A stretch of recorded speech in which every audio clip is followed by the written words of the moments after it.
All aim 80s, this is KAB Antonio Bay. Stevie Wayne here, beaming a signal across the sea. To all the 5 Dudes with Views listeners, a warm hello, and keep a watch out for that fog bank heading in from the east. In the meantime, relax with a very special guest dedicated just to you. 5 Dudes with Views. 5 Dudes with Views. 5 Dudes with Views. 5 Dudes with Views.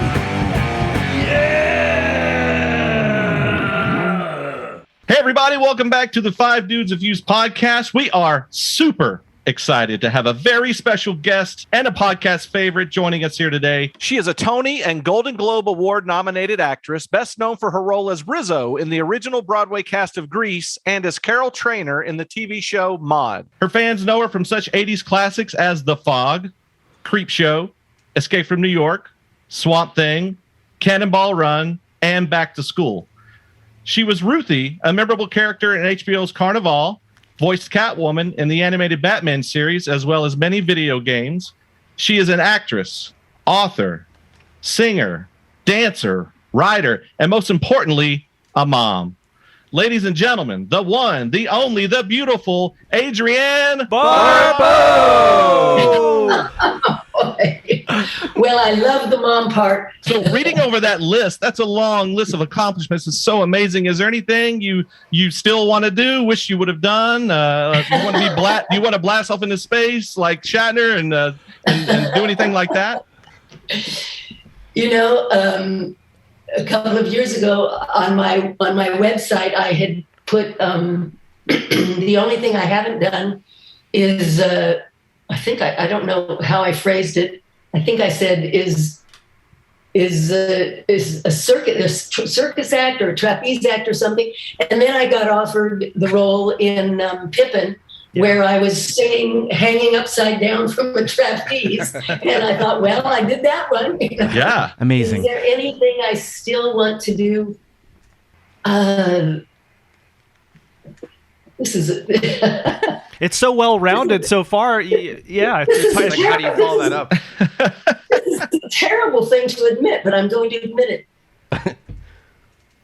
I'd like to be a hero someday. I'd like to just stumble upon something that is happening that needs to be addressed. I was just reading in the news today about a 17-year-old boy who dived into the water because a woman's car had gone over the side of the road into a lake, and he opened the car door and got her out. And I thought, wow. And the way he said it was everybody else was standing around taking pictures. Oh, and wow. I thought, my gosh, I hope that in a situation like that, I would be one of the people who took action. Mm-hmm. Yes. Yeah. I mean, hopefully I'll never be in a situation where I have to find out if I've got the courage and the balls to do it. But, I think it's human nature to freeze up sometimes, like in situations that are like... I'm sure it is. I'm sure it is. You know. Yeah, water rescue or like a fire rescue with enough time. Well, Ted has high cholesterol, so if he ever forgets his medication, we can always rescue him. Oh boy. It's sad that, the first instinct a lot of people have when something bad happens is to take out their phones. Pull out their phone. Yeah. But sometimes that serves a purpose, at least, after the fact. But anyway, that's nobody's ever asked me that question, and that was the only answer I could come up with. I hope that it never happens. Right. True. I hope that if it does happen, that I come through.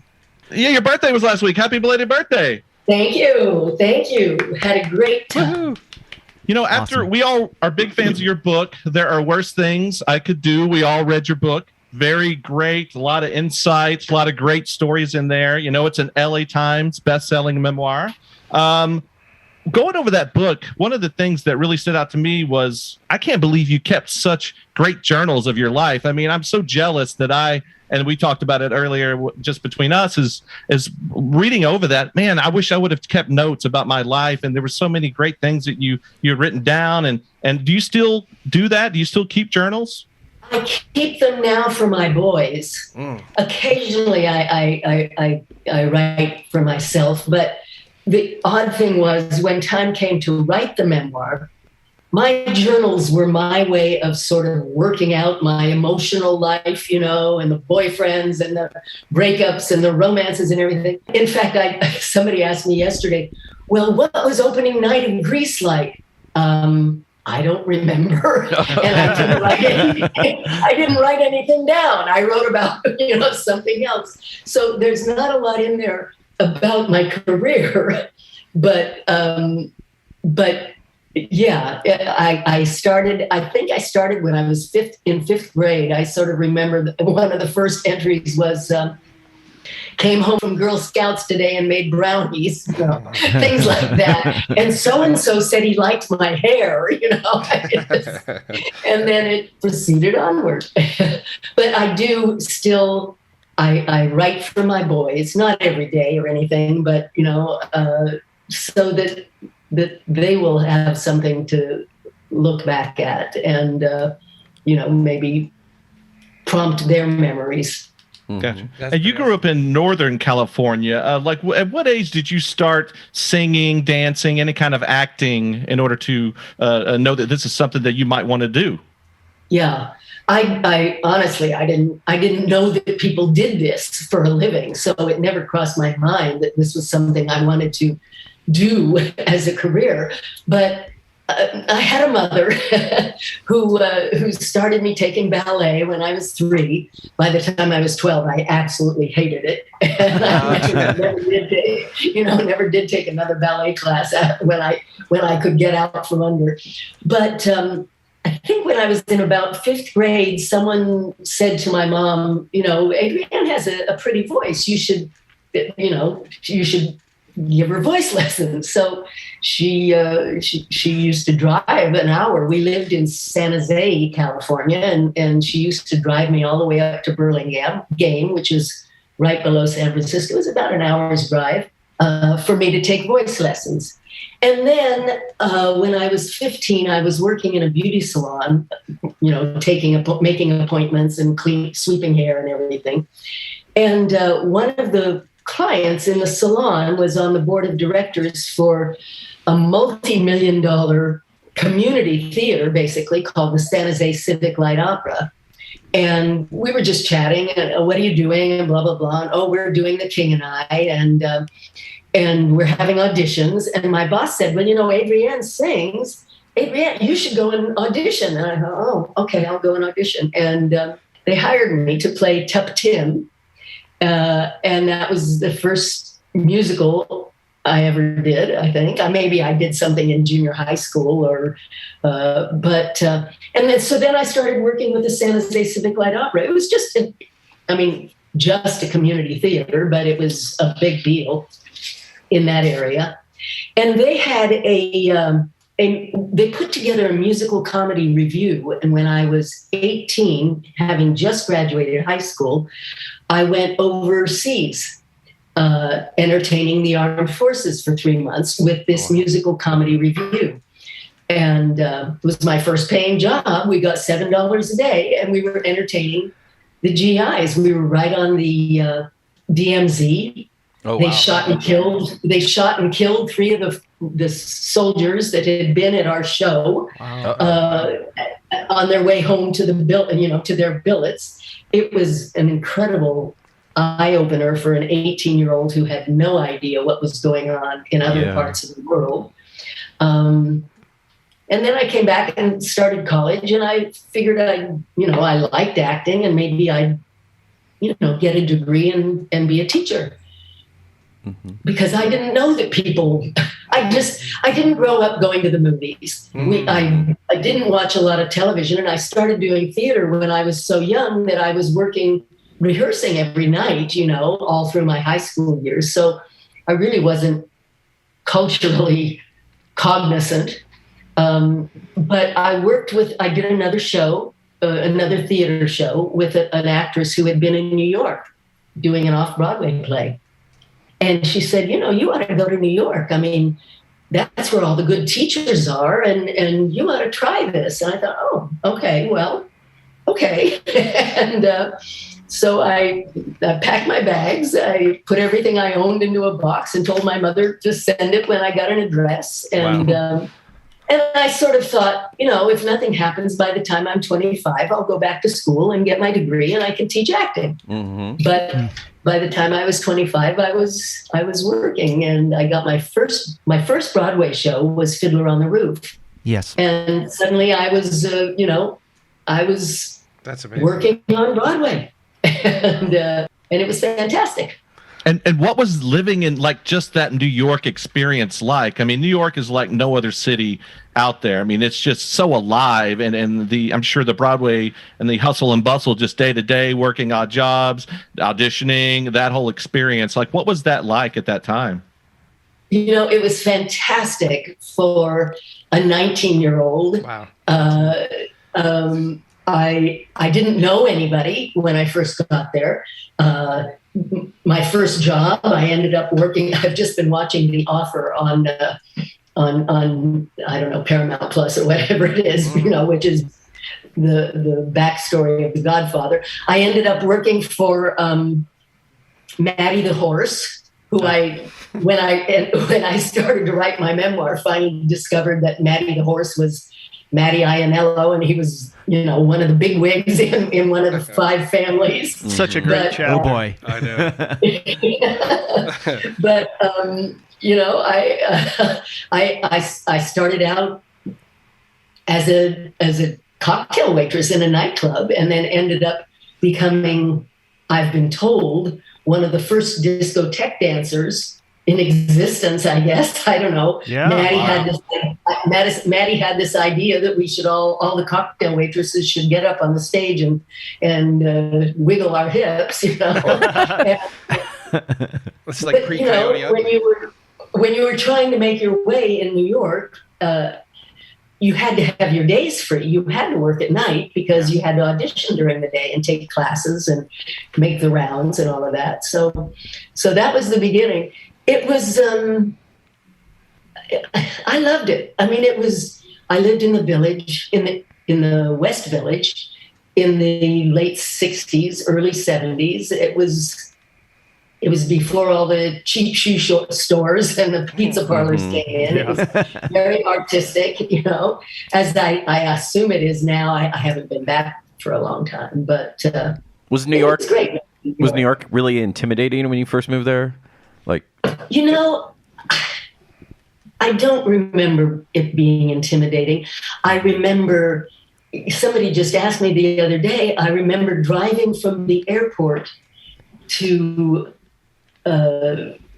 what was it called? It was a residence, the Barbizon Plaza, which was a residence for young women at the time, before I had to transfer over to the YWCA because I couldn't afford the Barbizon Plaza anymore.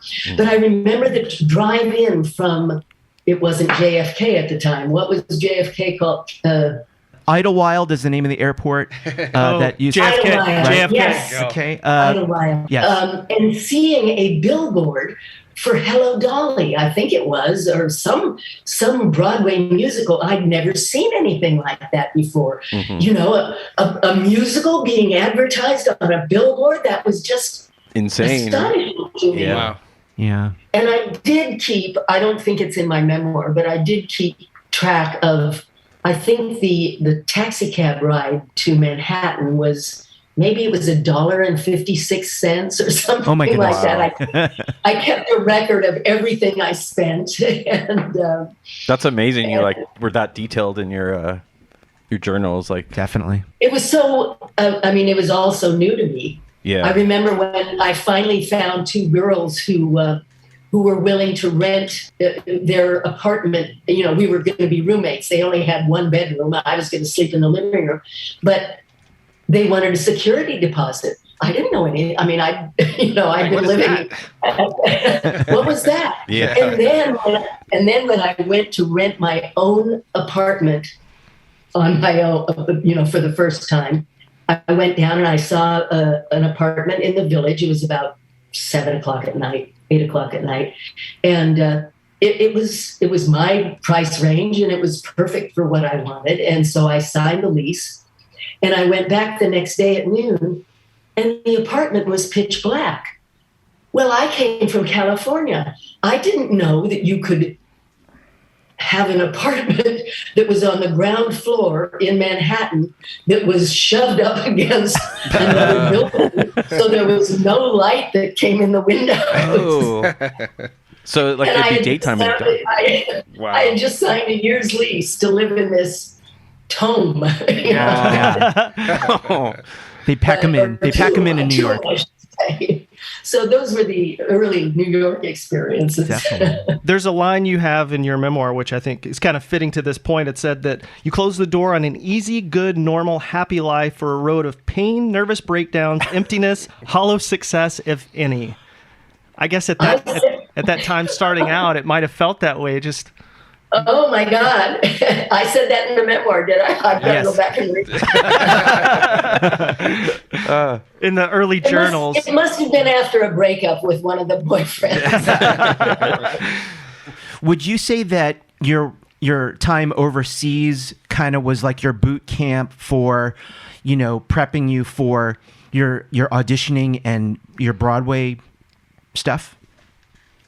I would not say it was that. I would say, as I look back on the person I sort of grew into, that it was the basis for my appreciation for every nationality in the world, for my understanding of every other culture, and my embracing, I guess, of other cultures and other languages. And I don't know. I mean, it really had an effect on my life in what I think is a very positive way, to realize that, we're all the same, and to understand other religions, other approaches, other mindsets. Mm-hmm. In terms of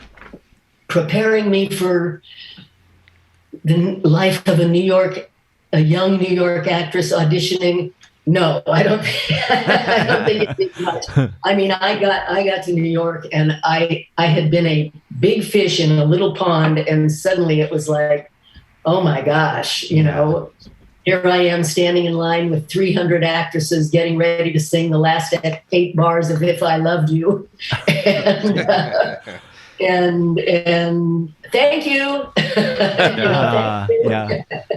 Well, I was kind of curious. Some of us on the podcast are actors or have been actors at one period of time. And I know that, whenever you think about New York, you think about the Method, the New School, the Stella Adler. And I know that you had that opportunity to take classes with Stella Adler. And what was that experience like? I know it wasn't, it didn't sound like it was the greatest experience, but did you take anything away from it?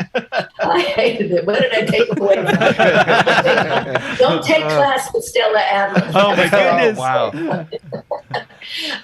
I mean, there are a lot of people who loved her. I never, it was not the right place for me as a 19-year-old young woman to be. So I left Stella very quickly.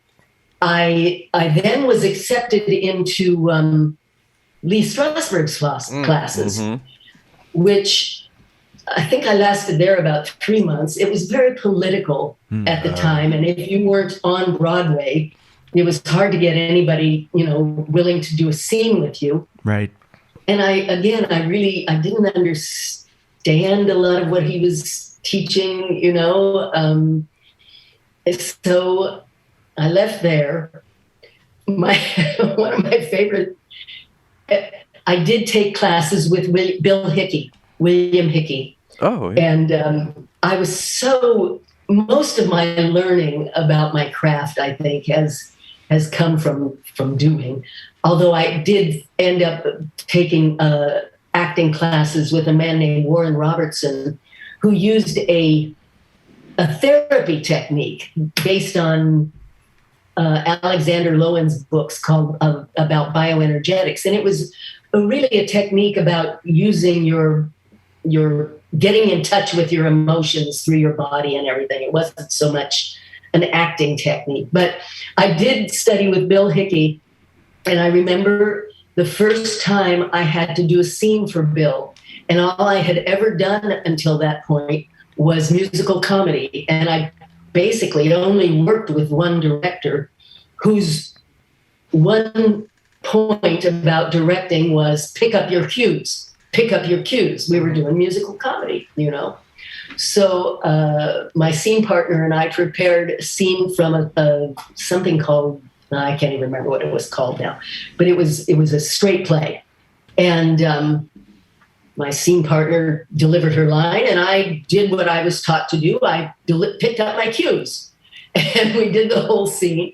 And when it was all over, there was sort of this silence in the room, and Bill said to me, you know, sometimes in life, we think before we speak. And I was just mortified. But I learned.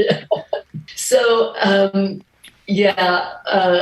I don't know what maybe there's an element of the method in what I do, but I don't know. It's just sort of a mishmash of everything I learned. Sure. Well, I'm going to talk about a really good book that just came out and all of our podcast listeners needs to get. It's called Grease. Tell me more. Tell me more. Stories from the Broadway phenomenon that started it all. I mean, did you have any inkling when you started with Grease that it was going to be such a global sensation that they are still talking about and doing currently? No, not at all. Not at all. I mean, opening night, we got bad reviews. Oh, really? And I mean, it was pretty much everybody was thinking, okay, we're not going to make it past a week. And in fact, the producers, money people were saying, you've got to post the closing notice because we can't survive these reviews. But we did. And here it is 50 years later. And the book you just mentioned is one that I collaborated on. Primarily as an editor. We reached out to more than 100 actors who had been in the original Broadway production and in the national companies. Wow.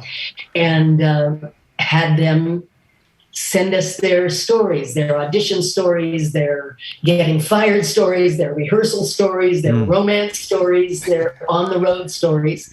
And we put it all together. We found a structure that we thought worked. And it is, and one of the stories is, how the show managed to survive and how the show has gone on now for 50 years and how almost everyone in every one of those early productions has stayed in touch with their cast members. And it's a huge family. Mm-hmm.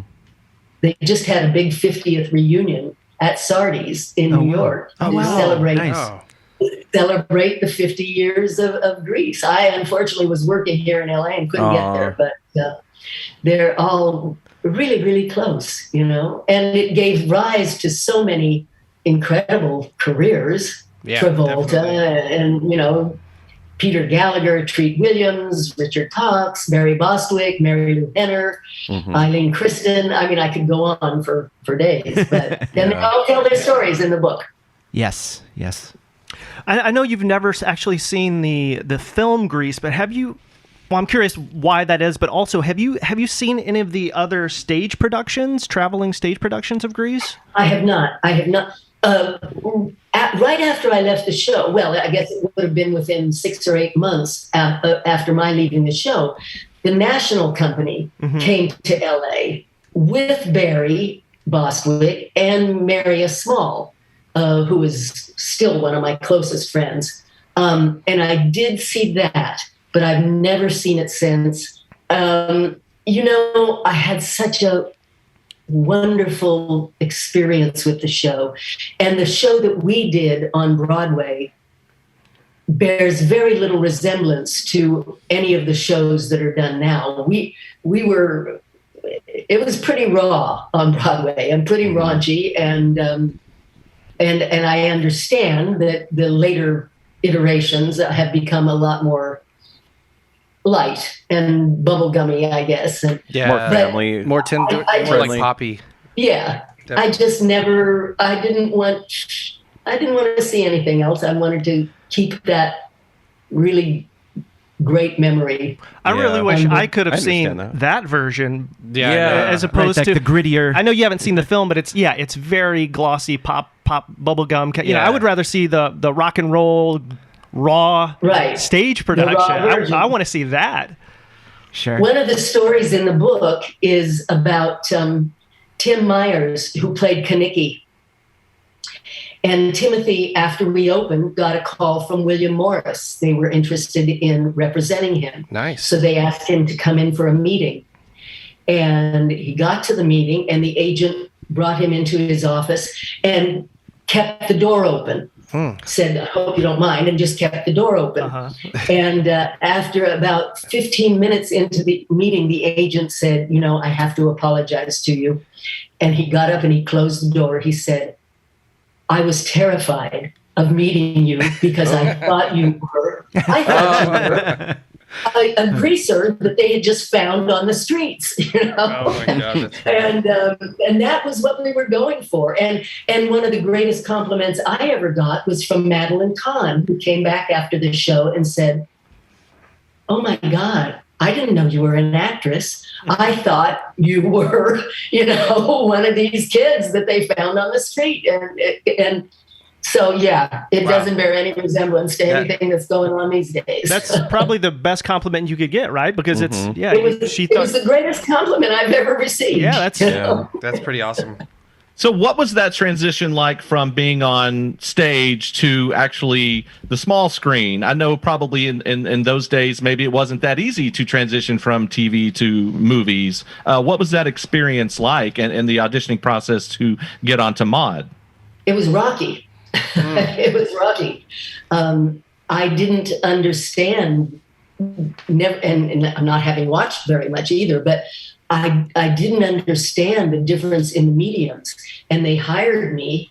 And it took me a couple of weeks, maybe a couple of 6 weeks, to finally understand that they had hired me because there was something, they saw something in me that they wanted for the character, and I didn't have to act. I had come from Greece, where I had created this character who was, you know, she didn't walk like I did, she didn't talk like I did, she had a whole other life. And I got on the set with Maude, and I was very nervous. If it hadn't been for Norman Lear, who called me into his office and said, "Look, if you don't trust yourself, you better trust me. I know that you're good and you can do this." I was so nervous, I didn't trust myself at all. And, you know, had it been in this day and age, the network would have fired me after the first reading, because I was nervous. Sort of nervous and turned in on myself and a little timid. And but Norman saw what he wanted in me, and he stayed with me. And it was about 6 weeks in, I think, that we did our first telethon, you know, where we were doing a musical. And suddenly I was in my milieu again, and it was, okay, now I know what to do. And I sort of went through the same thing when not in quite the same way, but I did go through a sort of a similar confusion about mediums when I did my first taped, movie, my first film for television. Mm-hmm. Because again, I didn't know the medium at all, and it was a film called Houdini, and with Paul Michael Glazier and Sally Struthers and Vivian Vance, and we shot the master. And I went back to my dressing room and started to change clothes for the next scene. And the AD came and got me and said, "Okay, we're ready for the close-ups." Close-ups? I didn't know what coverage was. We didn't shoot Maude like that. You know, we shot Maude like a play. Mm-hmm. Right. With 4 cameras, do it straight through. You've got all your lines memorized. 4 cameras, and that's the end of it. And then again, when John Carpenter hired me to do Someone's Watching Me, which was a film for television, and I had done a lot of films for television by that time, but we did the first scene. I think it was probably the first time there had been a lesbian in a television. And I was playing a gay woman.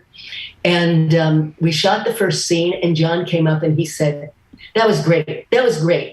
Just let's do it again and do less.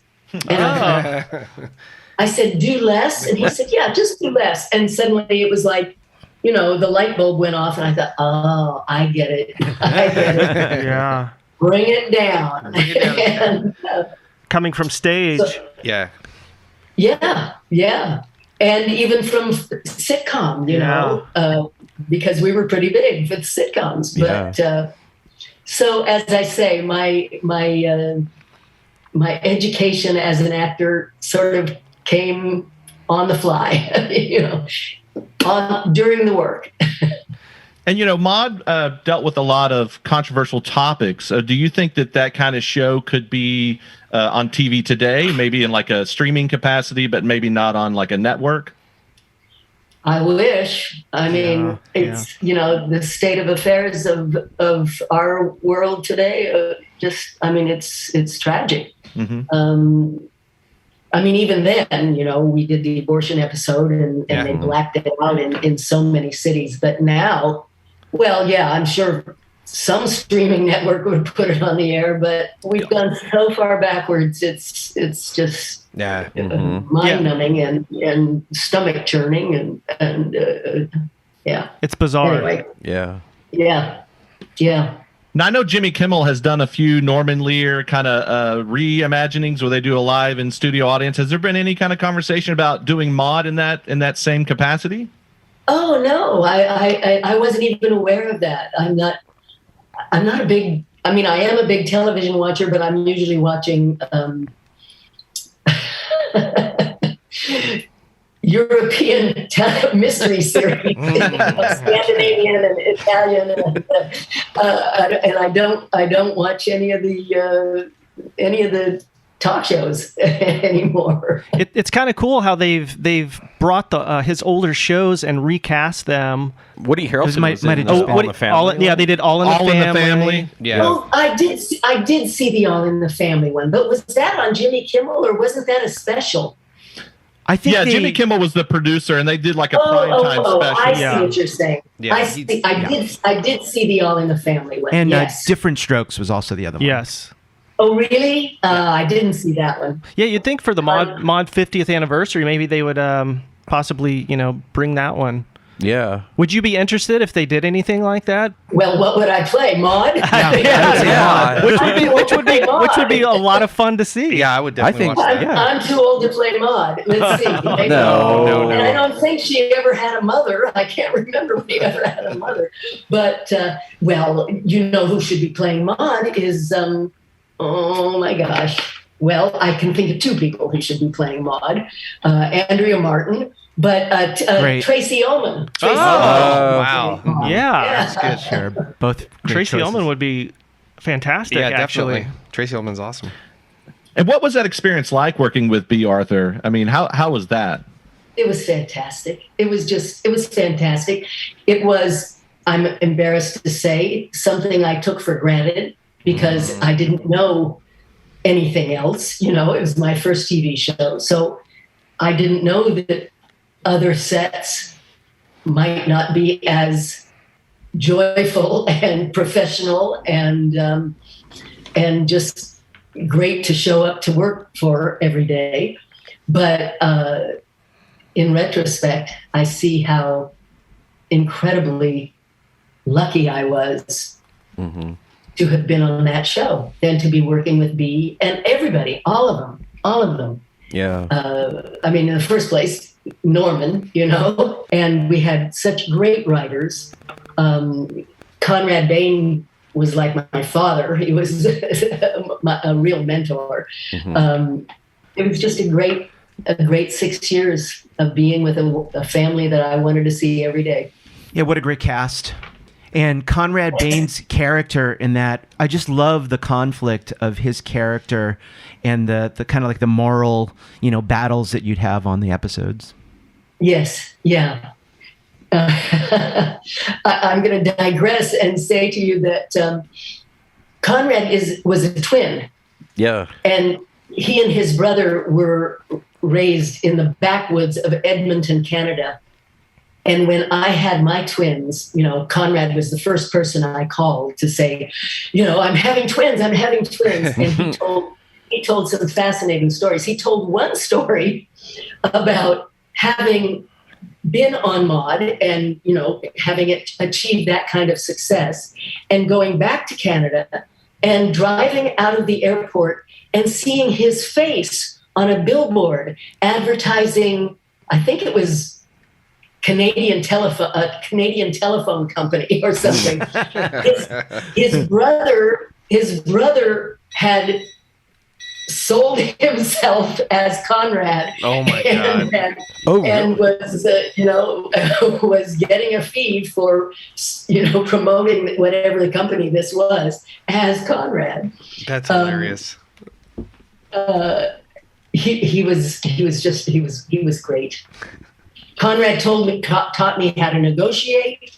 He told me which car to buy, and he gave me some really good pointers about raising my twins. That's awesome. That's awesome. He was like a father figure, mentor, and like a good. He was business savvy too. Like, took you under the wing. Oh, he was very business savvy. Conrad was Scottish. He was very business savvy. And the one thing he told me was, you can never negotiate a contract unless you're willing to walk away. That's right. it's a good, yeah. So, It's a life lesson. Yes, definitely. yes. I know you for your TV guest, a lot of your TV guest work, and I saw recently, I've seen it a few times, but the Quincy that you guest starred in was on a few weeks ago. And that was a good episode and a great performance. So I feel like there's a lot of guest starring roles that you had that maybe a lot of people haven't seen, but you really showed off your acting chops in that episode. Like that was a good Thank you. That was my first dramatic role. TV show. Oh wow. Up until then it was only Maude and nobody would see me. And that one turned everything around. Yeah, well, and the fellow that played the rapist. Yeah, Lucas Q. If you've read my book, he was my co-star, or we didn't use the word co-star in those days, but he and I did Stag Movie, the off-Broadway. Oh, okay, nice. Wow. Yeah, Lucas Q. I think was that actor's name. Yes. Yeah. Yes. Yeah. Now, you've been in such iconic films and such iconic horror films, but you're not really a fan of the horror genre. I don't like to be scared. I get scared. My son walks into my office and I jump. It's like, I'm sorry, I didn't hear you. I don't like to be scared. I love action adventure. I love mystery, but no, I'm not a fan of seeing them. And I love doing them. Because they give you an opportunity to, play things you'd never get to play anywhere else. But no, I'm not the person to ask about it, to ask about the industry or anything else. I have written, in fact, I'm just putting the finishing touches on a pilot script based on my second vampire novel. Oh, wow. Nice. Maybe it'll come to fruition. Who knows? I don't know. But no, I don't like to watch them. Is it true that you've never seen Psycho and you laughed at The Exorcist? Both things are true. That's great. What's the vibe like on a horror set versus a comedy set? Is there any difference or? Yeah, I've always heard on horror it's kind of light and everyone goofs off and has fun. It's not they as kind of make it serious. light because it's a horror setting, so they want to lighten it up a little bit. Is that true? Well, it's certainly not heavy. It's certainly not heavy or scary or frightening. My first response would be, it's fast, because most horror films are very low budget, you know? So, I think I tell the story in the memoir. I do remember working on one where we didn't have any blood and we needed blood, and it was in the middle of that terrible what do they call it, a snowstorm in Manhattan, and we couldn't even get in the cars, and so they were making blood out of Yoo-hoo and tomato juice. Wow. And they didn't have any way to squirt it. And so those things do give rise to comedy. Mm-hmm. That's the one you shot in like Queens, New Jersey, Staten Island. Yes. Yep. Yes. I don't even remember the name of it. But anyway. If you don't have a sense of humor when you're working under those kinds of conditions, Right. you're in trouble. Yeah, You're in trouble. right, for sure. You've got to just say, well, what it is what it is. Yeah. So I brought up The Exorcist because The Exorcist has probably one of the scariest set of stairs I've ever seen in a horror movie. But then you see The Fog, and there were 365 steps down to that lighthouse. How scary was that, walking down to the lighthouse? In 3-inch heels. Those were the day of platform shoes. Yeah. The only problem we had was the lighthouse is managed by the National Forest Service. It's the Point Reyes National Seashore. And if the wind got over, I think it was 45 knots, they shut us down because you couldn't be out in that. And the hard part was for the camera crew, because they had to carry that camera. And, like, reset it all. 5 steps. Oh man. Yeah, lugging all the gear. I didn't think of that. Yeah. How, like, did that happen often where the winds would come and they did have to, you guys would have to pull the plug? Like, was it? I think I seem to remember there was one day when we couldn't shoot there because it was so windy. And if I haven't seen the film for a long time, but I think I used a clip in something else where I'm driving, and I must be driving in a convertible. I don't remember exactly, but I remember, you can see the wind just blowing my hair. And yeah. It sounds like that fog was very difficult to work with on a set. Can you explain shooting that scene in reverse? Yes. The famous reverse The fog, this was long before CGI, and the fog was what we call fog juice. It was made of, I think it was kerosene and oil or something, but all they could do was blow it into a scene. There was no way to evacuate it, right. And the last scene on the lighthouse, I am surrounded by fog and climbing up the lighthouse, and the ghost is chasing me, or the pirate is chasing me. And I get to the top, and in a separate scene, Hal Holbrook is, grappling with the ghost and the cross. Mm-hmm. And God, it's been so many years since I've seen it. I don't know if he rips out the cross or if the ghost takes the cross. Anyway, suddenly Deus Ex Machina, the ghosts are gone, the fog is gone, everything else. Mm-hmm. And I'm on the top of the lighthouse, and the fog is gone. Well, John came to me and said, look, we have to shoot this thing in reverse because we can't get the fog off of you. So you need to act the whole scene. I don't know if anybody can really follow this the way I explain it. I don't explain it. We can. Yeah, we definitely can.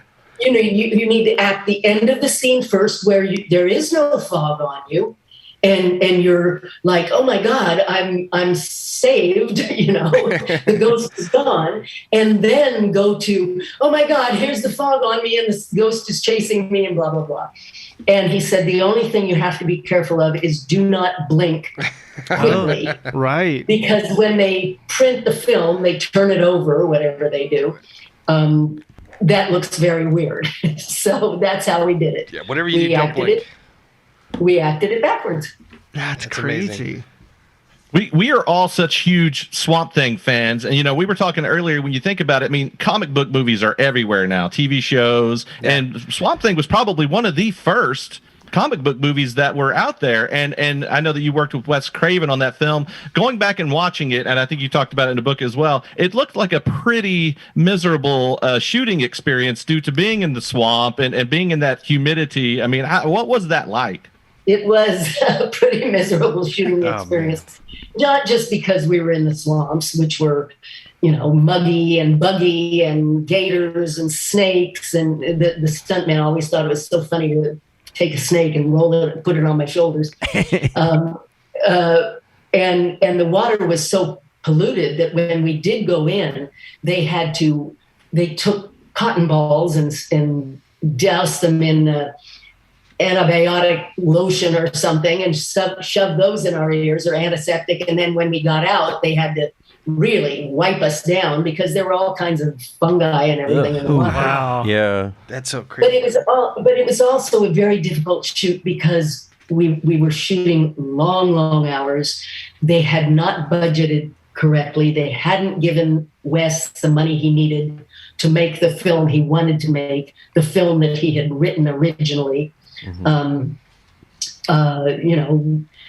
There were people on the set getting arrested because they were doing illicit substances. Oh, wow. Show up to the makeup trailer and there's no makeup trailer because they hadn't paid the rent. It was not an easy shoot. How was it working with Wes? I mean, he seems like such a soft-spoken, easygoing director. Very, very, very soft-spoken. Easygoing is, he was very gentle. He was very soft-spoken. I would not say easygoing because I'm sure it was taking an enormous toll on him. Sure. But we didn't see that. Right. And them cutting a lot of his pages, it sounded like, from his script. Oh my God. Yes. When I read the first script, I thought, oh my gosh, this could be huge. This is a wonderful Beauty and the Beast. This could be huge. Yeah. He had to cut out complete scenes, cut out complete characters. The Jeep that I was driving didn't have a battery in it. I mean, it was just, it was a nightmare. And the fellow that controlled the purse strings, I can't remember what his position was called now. Anyway, he cast himself as one of the characters, so he was always on the set, and it was every day. It was a fight, but he did it, and the fact that it came out and that people love it so much is a real tribute to his talent. Yeah. Now, I know that you also worked with George Romero on Creepshow, and I know that Billy, you mentioned, is one of your favorite characters. What was that experience like? I mean, you also worked with Hal Holbrook again. I mean, it's such a great, the Crate is such a great segment. What was that experience like? It was great fun. I had no idea what I was doing because I'd never been drunk in my life. I don't drink. I never liked to drink. And I showed up on the set and I said to George, look, I'm going to try something, but if I'm not right, you better send me home because I don't know what I'm doing. It was all George. And, and I talk about John saying, do less. Mm-hmm. Well, George kept saying, go bigger. You can go bigger. Are you sure? Are you sure? Oh my God, George, are you sure? But I loved him so much and trusted him so much that it was just great fun. I loved working with Hal. I had not, even though we had done The Fog together, I don't think we had even, maybe we had met, but maybe it was at a premiere of The Fog or something, but we hadn't worked together, and both the fellas were fantastic. And plus I loved Pittsburgh. I loved George. I had a great time and I really enjoy seeing her. We love that character. It's such a fun character. It definitely is. There's a famous line about earrings I would love to hear. And I got to use that line again in 2012 when I was doing General Hospital. Oh my God. I had a scene where these two mafiosos were, getting in my way, and I got to say on CBS daytime television. No way. I think the censors never paid attention. Get out of my way, Henry, or I swear to God you'll be wearing your balls for earrings. That is so awesome. My favorite line in the show. It's so good. We love it. It definitely is our favorite line as well. It's one of the best lines of all time. It's so good. Now, Escape from New York, such a fun action. I mean, you had such a badass character. Like, what was that experience like as well? Escape was, well, it was harder for everybody else than it was for me because I was only there maybe 3 weeks or 5 weeks. I'm not sure. And the fellas, you know, it was all night shoots in St. Louis in the really, really hot weather. I mean, I think there's one scene where people are jumping out of a helicopter and the actors were breaking their ankles because the tarmac was mushy from the heat, you know. Jeez. It was great fun for me to work with Donald Pleasance, especially. I mean, I knew Kurt and I loved Kurt, and Ernie was a delight, and I didn't know Harry Dean as well, but Donald was one of the funniest actors I've ever worked with, and he just kept me laughing all the time. It was, John and I were going through some difficulties, and so I think that was probably colored my experience of it. Yeah.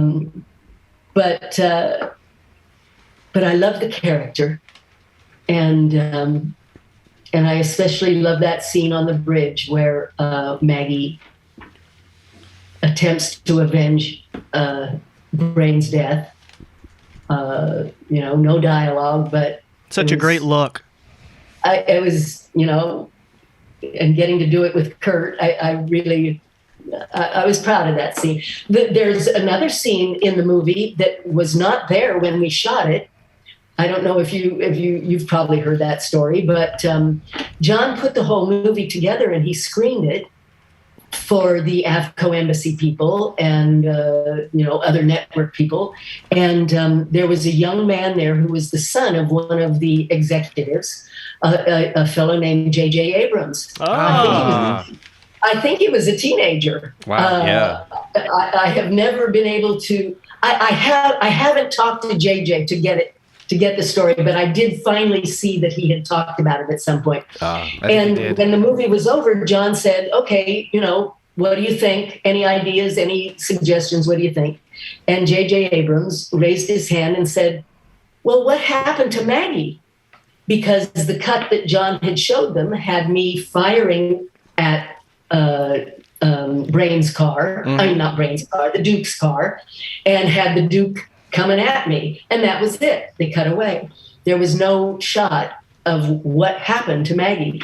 So we came back and we pulled the cars out of our garage, and I put the costume on again, and I cooked a turkey and took the breastbone, which is what I had been using for a hairpiece, and I laid down on the floor of the garage, and they put blood around my head and took that last shot, which effectively made me unable to do Escape from L.A. Yeah. Oh, that's right. Yeah. That's funny. That was the end of it for Maggie. Do you still have the boots you wore on the set? I still have those boots. Nice. I still have those boots. I still wear those boots. Oh, wow. Nice. That's great. I still have those boots. That's hilarious. So this year is the 40th anniversary of Creepshow, Swamp Thing, but also another movie that a lot of people might not know you're in is The Thing, which is famous for being an all-male cast, with the exception of the chess wizard who beats R.J. McCready. Do you have anything you can add to? I've never heard any story about you doing the voiceover for the chess wizard. You know, I don't even remember doing it. The only story I have that I can tell you is that I was doing a convention. It would have been before the pandemic, I guess. And one of the other actors who was in the film, and I'm sorry right now, I can't even remember which one it was at the convention, and he came up to me and he said, I don't know if I should be telling this story. Nobody's listening. Don't worry. he said, "Oh my God, I remember when you came up. You were on the set in wherever they were in British Columbia. You know, you came up to visit John and blah, blah, blah, and you were on the set and, you know, we did this and we did that." And I was sitting there thinking, I don't think I was ever on the set in British Columbia. I don't know John in British Columbia. And this guy had such a clear memory of my being there that when I got back in town, I called John and I said, "Did I come up to visit you on the set of the thing?" He said, "No, what are you talking about?" Oh my God, that's so weird. I don't know. You know? But it wasn't until very long ago that someone came up to me and asked me to sign the poster of the thing that I even remember. That like it registered that oh yeah, I'm in that. I have a couple of other voices that I get residual for that I have no recollection of doing. Judge Dredd. Oh, Wow. I was a voice in Judge Dredd. The only reason I know that is because I get residuals. That's hilarious. Awesome. Well, one of my favorite voiceover work that you did, being the Batman aficionado of the George group. is a big Batman Oh fan. my God. I recently started discovering the cartoons again and saw that you voiced the Catwoman. Yes. Yeah, I did. I voiced Catwoman. That's so awesome. And one of my other favorites, it was just a short thing, but I think if you go to my website, or is it on Instagram? I think I've got a little video reel of my voiceover work on my website. Yes. I played a 90-year-old French maid who is making love to Carl Reiner on Family Guy. Oh, that's funny. Oh my God. On Family Guy, I got to do that. Unfortunately, Carl wasn't in the studio with me, unfortunately, but whenever I see that little piece, it does make me laugh. Getting into that line of work, was it a big transition coming from stage and film to do video description or voiceover work? How is that different? Is it different approach acting wise, or you just get to be in your pajamas in a sound booth? Well, you've mentioned several different things. Because I do a lot of narration for the blind now. I narrate films, and that is very different because that requires a certain ability to read and speak words you've never seen before within a very constricted time frame. And it's just an eye-brain thing, or eye-brain-mouth thing, I guess. I started out doing books on tape back in the 80s when Cody, my older son, was born. I didn't want to work full-time, and I started out doing books on tape and found that because I love to read, that I had the ability to do that kind of thing, and I'm good and I'm fast. And so that's one thing. In terms of animation or video games, those are different approaches. And I took classes for those when I first started out. You know, I was approached by a commercial agent who had heard me on $20,000 Pyramid. She said, "I think you've got a great voice. You could be selling cars or whatever." So I think I probably took a voiceover class in commercial, in doing commercials, and learned that at first. And then with animation, you have to have in your mind who you're talking to, what's just happened. The wonderful thing about Batman is we had a fantastic booth director. So that if the dialogue had Catwoman jumping off of a building, let's say, and landing, I'd maybe say the line, and then I'd jump off the building and land with an oof. And then the booth director, Andrea Romano, would say, "Adrienne, the building is 3 times that tall. Give me a bigger oof." Yeah, add a little more oomph to the oomph. Yes, give me a bigger oomph. So it is. I mean, you use your acting chops but there's other things involved. Different types of challenges for sure. Yes. For voice acting. You mentioned your son Cody. I got a chance to see him. I went to a warm-up show at the Bootleg Theater that he did. It was him and John for the Lost Themes tour. He's a rock star. Oh. That was an amazing show. Both of them. Wasn't it amazing? Yeah, it was amazing. It was so exciting. Yeah, they had a good time. They are right now in the middle of scoring the next Halloween film. Oh, that's right. Yep. I can't wait. They just scored. They just scored Firestarter, and now they're working on the third Halloween. I think they just got a Fangoria Chainsaw Award for the last Halloween score they did this year. I think they did. I think they It's did. awesome. Yes. Yeah, we're big horror movie fans, so we follow, their careers. And your other son, one of your other sons does he produce rap music? Not just rap. In fact, he has got a song. He produced the version of Suspicious Minds that is being used on the soundtrack for the new Elvis movie. I'm a huge Wow. Elvis fan. That's amazing. I did not know Isn't that. that That's great? awesome. We don't know if it's going to be in the movie or if it's just in the soundtrack because we haven't seen the movie. Oh, we'll promote that for sure. I'm Yes. excited about That's that. huge, though. Yeah, I just He's saw the producing trailer. all over the place, and his twin brother just is designing and product producing for some very big Japanese rock stars and many other companies. He designs their merchandise. Oh, That's wow. cool. Nice. So they both, stayed in the music arena. But yeah, Will VZ is what he produces under. He produces everything: pop, rap. That's amazing. Yeah, I mean, He's really, it's no he's doing surprise. well. I mean, your three sons come from very creative parents, so... Yeah.